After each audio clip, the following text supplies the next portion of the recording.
Once upon a time, in a room full of wonders, where every step leads to magic, and the journey of a true story begins here, with amazing guests and true miracles. Please like and subscribe for more amazing videos.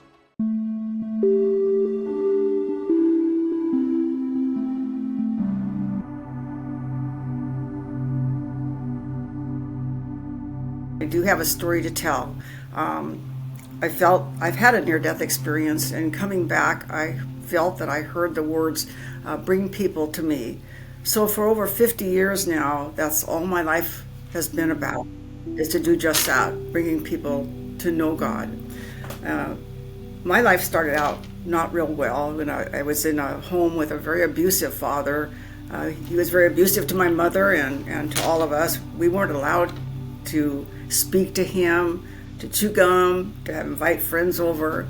Certainly not a normal childhood. And he worked for the government in the United States, and so he was transferred all over, and our family moved every 2 years. So I was going to new schools all the time, and it was confusing, and you know, as a kid, it's embarrassing to walk into a new classroom and have everybody point at you. And so I just grew up with a lot of insecurities. When I was 6 years old, I was molested by a man that lived down the street from us. He was in the Merchant Marines, and I knew his wife really well because she had a collie kennels, and I would go down and help her with these beautiful dogs. And I loved her so much. And but when her husband came home, he attacked me down by a wooded area where the dogs were kenneled, and I got away and ran home. My parents saw me curled up in my bedroom crying, and when I told them what happened, my father was going to go kill him, and I don't know, the police came, and I didn't even know how to explain to them what had happened to me. I didn't know the names of, you know, private parts or anything at that age, at 6 years old. But after that, I always felt that I was not worthy, I was dirty, I was stupid, I was all these things. You know, I was drug into court and called a liar by the defending attorney, and I didn't understand why these people were being so mean. But it changed me quite a bit into somebody that was insecure. That, along with our life at home, which was very, very, just wasn't there. So, you know, into my teen years, I wanted to believe in God as a child. I guess I did, and we didn't go to church. We didn't have any upbringing as far as our faith-based things go. But I loved the church. When we went there occasionally, I just felt this wonderful peace, and so I was always drawn to that direction. But into my teen years, I started rebelling because of all the insecurities I had, because of all the stuff that had happened in my life. I wanted to believe in God, but you know, I searched and I searched and I searched, and nothing made any sense to me. I would have gladly joined a cult somewhere if they had given me any inspiration as to how this all came about or anything, but nothing made sense. So I knew when this life was over, that was it. So I was going to live it to the fullest, and I did. I became very wild and reckless with my life, and just nothing made sense.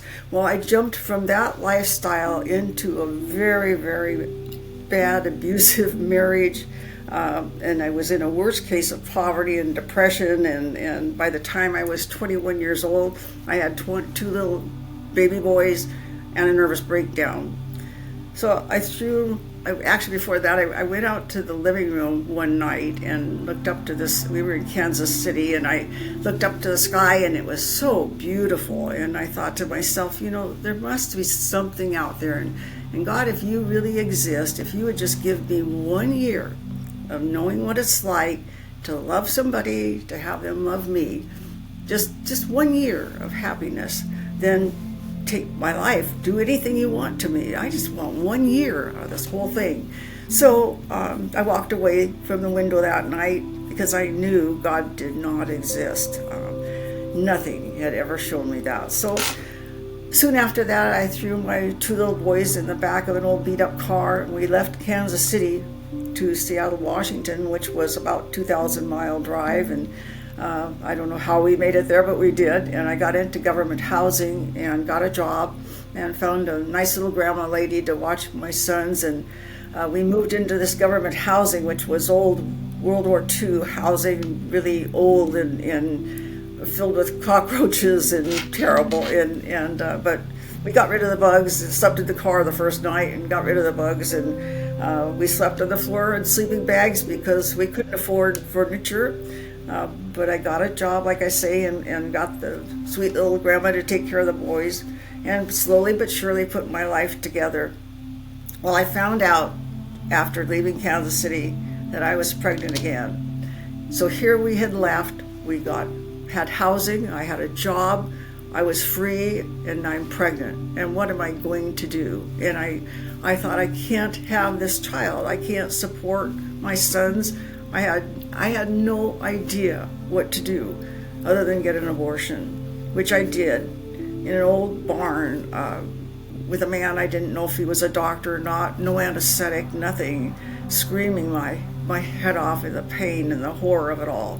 And he said these words to me that I never forgot, that it was a healthy baby boy. And I will go to my grave with those words, but my view on abortion is that you never forget that you murdered this child. And I have lived my whole life with that and ask for forgiveness for that. But I do know that he is in heaven, and I will see him someday, and I'll see him at the age of perfection. And so I wanted to bring that up. It's something I hate to tell about my life, but it's part of my life, and it's something that I'm very fervent about. Anyway, I had in my job, I became pretty successful, and as a woman in business, though I didn't make a lot of money still, so we still couldn't escape the government housing. I had a lady that worked with me come to me one day and tell me that she had met the man I was going to marry, and I thought, that's the last thing that's ever going to happen in my life. I don't want anything to do with men or marriage or anything. We are settled now. We're happy, and I don't want to meet a man. But that night I got this call from a man named Don, and he was so gentle and sweet, and I just accepted a date to go out for coffee with him, and met him the next day, and the next day, and the next day, and the next day. And after the 27 days, a man that Don worked with came in, and he was very, very drunk, and he staggered over to our table and he said, "You kids just belong together. What would it take for you to get married?" And I felt something I had never, ever in my life felt before. I felt love for this man. I can't explain it, but I was terrified. I had never felt love for anything or anybody in my lifetime. I mean, my children, of course, but, this was different. It was just, I can't describe it, but I was terrified. And then Don said if I had $200, and we're talking back in the 60s, so $200 then was like, probably $15,000 now. He said we would go to Reno and get married tonight. And I picked me up off the floor out of shock. And we took the boys over. So the man left. He didn't have this check with him. And we would laugh because we knew we'd never see him again. He goes home and asks his wife for the checkbook because I want to give them $200. And so we were laughing. Pretty soon we got ready to leave, and here this man comes back. His name was Bill. And he staggered over to our table, and he handed Don a check for $200 that you couldn't even read, and said, "You guys go get married tonight." Well, we did. I mean, we drove to Reno. We left the boys with a grandma lady and went to Reno, and we got married. And that was after knowing each other 28 days. I felt the love in my heart for this man, and he had his own home, and he had a beautiful new car. He had a stable job. He was handsome. He was kind. He was considerate. He took just love to my boys. It was just a dream come true. I just can't tell you. And we lived like that for a year. I mean, every day I would wake up and I would poke him because is this really real? Is this happening? And I would open closets and there would be crystal or china that he'd bought when he was in the Navy, and just one thing after another. I adored him so much, and still do. But it was just a dream come true. So for 1 year, I want to take you back to Kansas City that night when I walked out into the living room and I looked up at the beautiful Kansas sky and said, God, if you're really there, if you would just give me 1 year. Well, on our first anniversary, we went out to a beautiful dinner, and Don had bought a tavern with a friend of his. It was a dream of owning his own business, and I was opposed to it because of the alcohol aspect that I was very much against. But he bought this business, and the friend was really not a friend. He was a very unscrupulous man. And anyway, he had this tavern, and they were new at it. We went out to dinner on our first anniversary, and he said, do you mind if we stop by the tavern so I can see how things are going? And we walked in, and there's a barmaid that worked for him came over, and she was flipping her hair towards him, and he was fixing her necklace, and there was this stuff going on and I was sitting over in the corner in the dark and just watching all this and thinking, this isn't right. This is our anniversary. Why is he doing this? And I just got madder and madder and more angry and more angry. And pretty soon I just got up and walked out the door and into the Seattle cold, rainy night, and just started running towards home, just crying and angry. I just couldn't believe that their first anniversary that he would be doing this and just leave me sitting there. A man drove up and asked, hey lady, do you want to ride? And I said yes, and I hopped in his car, total stranger, and just hopped in the car with him, and he drove me around, and pretty soon he said, would you like to go home now? And I said yes, and he took me home, and I think the man was just such an angel that was sent to me, believe me. By that time, Don had come home, and he was very, very angry with me, and we had our first fight, and it was exactly 1 year from the day we had gotten married that this happened. Well, our marriage started sliding downhill. I gained weight. I didn't feel worthy. I was back to my self-conscious self, and we started having these little big ring fights and arguments, and insecurities all came back to me, and things just weren't the same. Well, I never worked at the tavern except for one night a week. We'd have this huge promotion, and so I went into work that night. I kissed the boys goodbye and left, and it was a beautiful spring evening, April 6th, and I drove in, and I didn't want to go in there, but I did. And as I walked in the door, Don was talking intently on the phone, and I couldn't imagine because the place was just so busy, as it always was then. But he was leaning over just intently talking on the phone, and he hung up, and he grabbed my arm so hard it hurt and dragged me out the door. And, what are you doing? What are you doing? He said, we have to go to the hospital. Mark's been hit by a car. And Mark was my middle son, and Don and I had a son together as well, so now I had the three boys, and Mark was my middle son. And anyway, we got to the hospital as the ambulance drove in, and I saw them take Mark's little body out of the ambulance, and the doctor came running out asking, how did this happen? How did this happen? And I said, I don't know. We just left him with a babysitter, and we went into the hospital, and hour after excruciating hour, we waited, and I'd hear the code blue, and they would run into Mark's room, and I knew it was bad.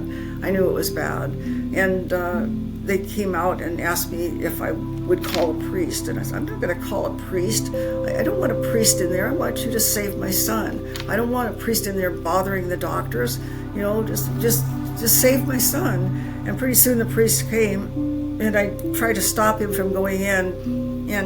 But he went in anyway, and they slammed the door behind him, and so we waited. And as dawn started coming, we walked down the hall, and I looked out the window, and cars were going by, and people were waking up, lights coming on, and cars going by, and I thought, don't people know what's going on in this hospital, that people are dying, and babies are being born, and all this the drama that happens in a hospital. And I just couldn't imagine that life was going on normal for people. And I heard footsteps coming down the hall, but I didn't want to turn around because I just almost knew what the news was going to be. And this doctor came up, and he said he was sorry, but they were not able to save Mark. And we walked into Mark's room, and he was so cold, and I brought the covers up over him and leaned down to kiss him, and saw a tear in his eye, and it was like, Mark, you don't cry, Mommy's here. Mommy can fix anything, and you're going to be just all right. You're going to be fine. And then I just collapsed. I fell into a chair, and I just couldn't move.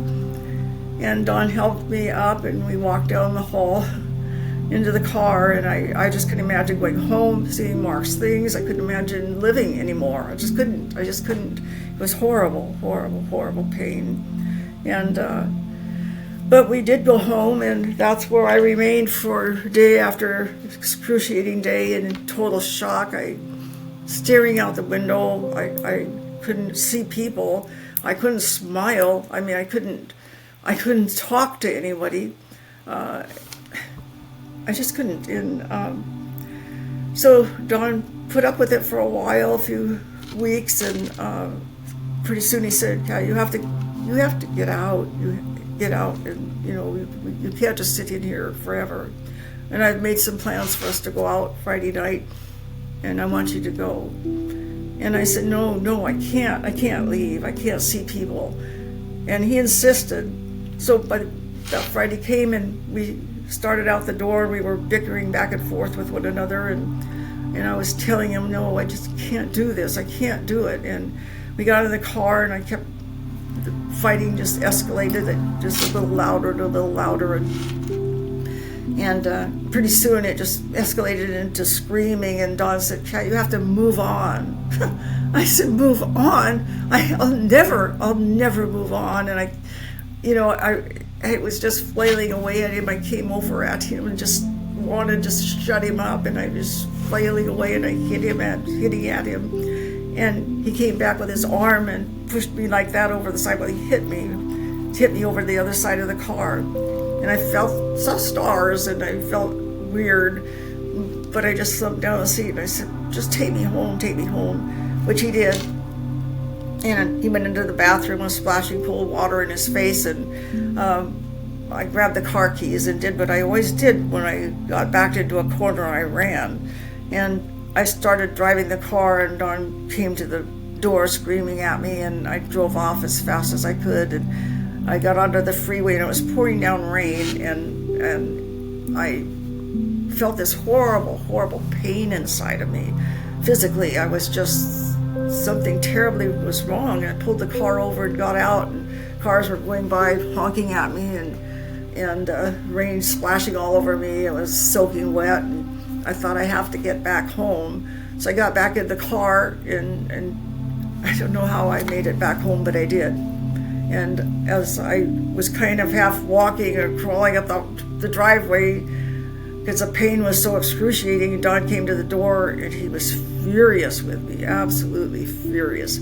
And I got by him, and he says, "What are you doing?" And I said, I got to call an ambulance. There's something terribly wrong with me. And he said, "Well, I'll take you to the hospital if you're that bad." And so he did. And they didn't have MRIs or CAT scans back then in the 60s, and all they could do is go by my blood counts and all, but they knew they were dropping dramatically. And the doctors came in and asked me how I got the bruise on my back, and I didn't want to tell them that Don had hit me, because he's not a wife beater, and I just couldn't tell them that, and I said I didn't know. And they said, "Well, we suspect you have internal bleeding, but we need to go in and find out what's wrong." So they got me ready to go into surgery, and they were wheeling me down the hallway towards a surgical room, And Don stopped the cart and leaned over to me and he said he loved me. And I thought to myself, love me? I didn't even think he cared about me anymore, let alone loved me. And so I went in, holding on to that thought, I went into surgery. And I remember seeing the doctor's masks over my face, and I knew I should be going under, and things did get dark, but I was still very aware. I heard the voices of the doctors, and I heard things going on, but everything then became very silent and very black, but I was still awake. And I started moving through this dark space into what I could only describe as a tunnel of some sort, a hallway, whatever. And I saw down below me Dawn and my other two sons crying, and they were crying because I had died. And I wanted to let them know, no, I'm fine. I don't know what's happening, but I'm fine. I'm okay. And then I had this thought, they're going to be just fine. Don't worry about them. And I started moving further into this tunnel. I wasn't fearful. I wasn't afraid. I knew I was okay. I was curious. Then I saw 4 distinct human figures off to my left. I don't know who these people were. I couldn't tell you. I don't know if they were distant relatives or who they might be.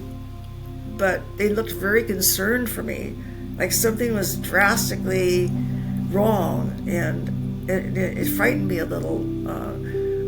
But then I moved on more down this hallway, and all of a sudden I heard this horrendous noise like a freight train running right over the top of me. And I felt this pulling through the middle of me, like just a huge burning rope just pulling through me. This sound and this pulling of almost like my insides were being pulled out of me. And then it just stopped. And the thought came to me, there is no God. And all the sound happened, and then I knew all of a sudden that God did exist. I mean, all these years that I had not believed in God, I can't explain to you the feeling I had of how I knew, but I knew, like, I have my hand, I have a sore finger. I had my hand up here, right like this, right? You can't tell me this isn't my hand. I mean, there's no way you would ever convince me that's not my hand. And that's how much I knew. I knew God existed with every fiber of my being. I knew God existed. And this feeling of exhilaration, of peace, of just absolute, I can't describe it, but it was more incredible than any feeling of love or anything I've ever felt in my life. And then the same sound and the same noise and the feeling there is no heaven, and it all stopped again. And I saw this brilliance, this beautiful, beautiful brilliance, and I started moving towards it, knowing that was heaven, and that was where I was going. And I was so amazed, and the pull was so strong, and I was so happy. I was so excited. I was just any words that we could possibly describe the most beautiful experience was happening to me. And I can say that even though how much I love my husband and my children, that leaving them didn't worry me, but going to this place had to be, and it was going to be, I'm sorry, but I can't explain it, but it was wonderful. And then the noise came again, very strong, and the pulling through the middle of me, and the thought came, there is no hell. And all of a sudden it was as though you're in an elevator and the floor opens up and you start falling into total, total darkness. And I knew I was in hell. And I knew that God didn't send me there. I knew that I had chosen this. I had chosen to not believe in God. I had chosen to leave my fate like that. And I knew that this would be for eternity, that I couldn't commit suicide. I couldn't get out of here. I was going to fall and burn in this place forever and ever and ever. It would never, ever stop. Nobody could save me. it was almost as though I had never existed, that God didn't even know I was here, but he did. But that's the horror, the feeling of being totally abandoned, to being never existed, to losing everything because of a choice that I had made. I knew God didn't send me there. I knew that it was my choice in life that I had made. And I don't care what my circumstances were in life, but I knew that it was my choice. This horrible, horrible feeling of being abandoned, of not even being existent, was there. And I'm screaming to God, please, God, forgive me. I believe in you. Please, God, I'm just screaming over and over again, forgive me, please forgive me. And then it all stopped. It just stopped. And I started spiraling backwards, back through the tunnel again. And I heard a very distinct voice say, bring people to me. And I went back through into the surgical room, and I woke up screaming, God's real, God's real, God's real. And I've been screaming that for 50-some years now. And when they took me back into recovery and tubes and things running out of every part of my being, and I looked at Don and I said, God is real, God is real. And, it was like, and he believed me. And I told him what had happened to me, and he believed me. And I was so grateful, because I didn't know what to do with this. I didn't know what to do with it. And when I left the hospital, I was in the hospital for quite a while. And but when I did leave the hospital, I tried to just examine what happened to me, and I knew it was not a dream. I worked with Dr. Bruce Grayson from the University of Virginia, who has studied his whole career on near-death experiences, and he started following my case, and for over 20 years, all sorts of different questionnaires and different things that he would just send me, and I would return them back just by, this is my thought, boom, boom, boom. This went on for 20 years.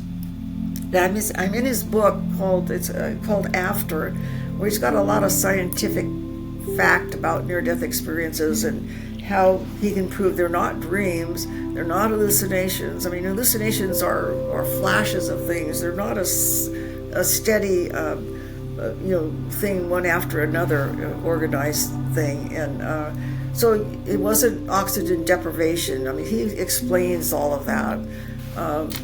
So I knew what happened to me was real.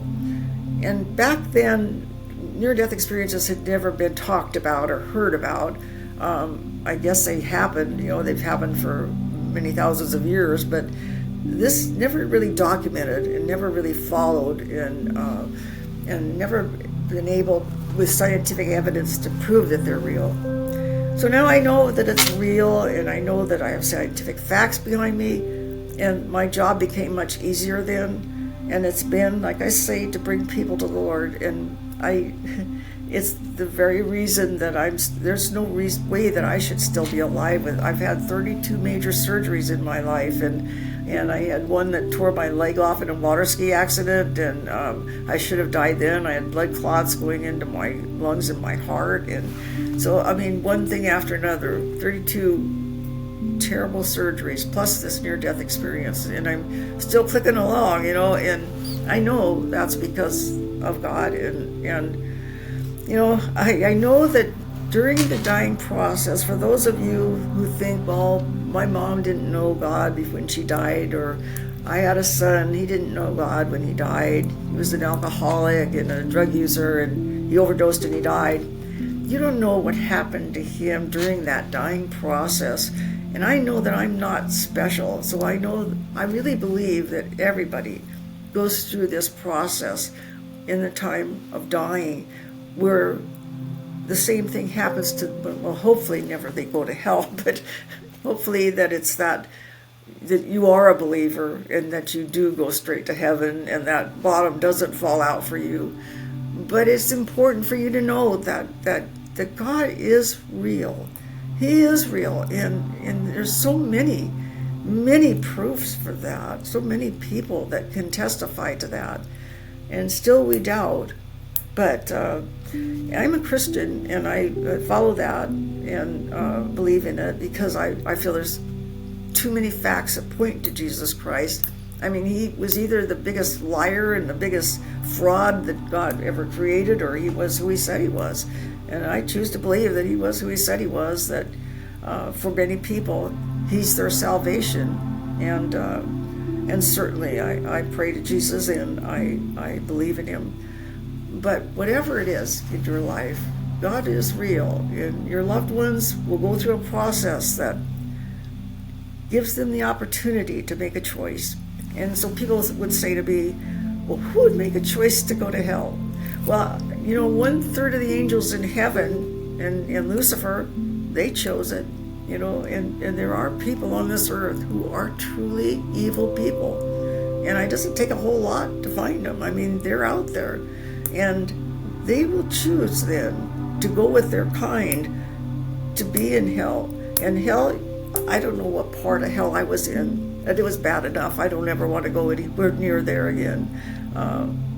It was a horrible feeling of absolute isolation, and whether it goes on, where there are all these evil spirits that people see and other things, maybe, I don't know. For me, that was more than enough to spend my entire life doing what I can to bring people to God. So that's my story in a nutshell, and I hope that if any of you have any questions, I'm going to leave my email on the website here, and hopefully you'll contact me with any questions. I'm certainly open to trying to answer anything that anybody might want to understand better. I do have a book that I wrote. It's called, it's on Amazon, and it's called Is It Safe to Die? Because I've written 2 books. The first book I took out of print, so if you do see a book that's called Falling into Darkness, which was my first book, it's not written well, and I redid the whole thing and told everything in the second one about the abortion, about molestation, things I didn't want to talk about in the first one. So I took it out of print, but you can't get it off of Amazon, so it's still there. But Falling into Darkness is the new book, and it goes into great detail about a lot of things that I wasn't able to tell here. But yeah. And I would believe that the majority of people that I run into in life are good people, basically. Maybe a lot of them have had issues or problems that drove them to being things that they shouldn't be. But bottom line, most people will seek out goodness. Very happy for us. Don and I just had our 57th wedding anniversary. And my sons are all Christians and believers and working for the Lord. And life has been well. I had a dream. This was not a near-death experience. It was a dream right after my near-death experience on how to start a business. And we were very poor because we lost everything in bankruptcy. And then Mark died, and we had funeral bills and hospital bills of hundreds of thousands and thousands of dollars. And anyway, I went to bed one night and I dreamed about starting this business. And I got up the next morning knowing exactly what to do. And I was someone that only had a high school education, and I started the business, and it became a multi-million-dollar corporation that our son runs today, and we're retired. And so amazing miracles one after another. It's just amazing, our life, when you really are committed to God. It doesn't matter. It doesn't matter anymore. It doesn't matter about money. It doesn't matter about poverty. It doesn't matter about anything except where you're going, where you're headed, living the best life that you can, physically for yourself and spiritually for everybody around you. And it sounds like that's what you're doing.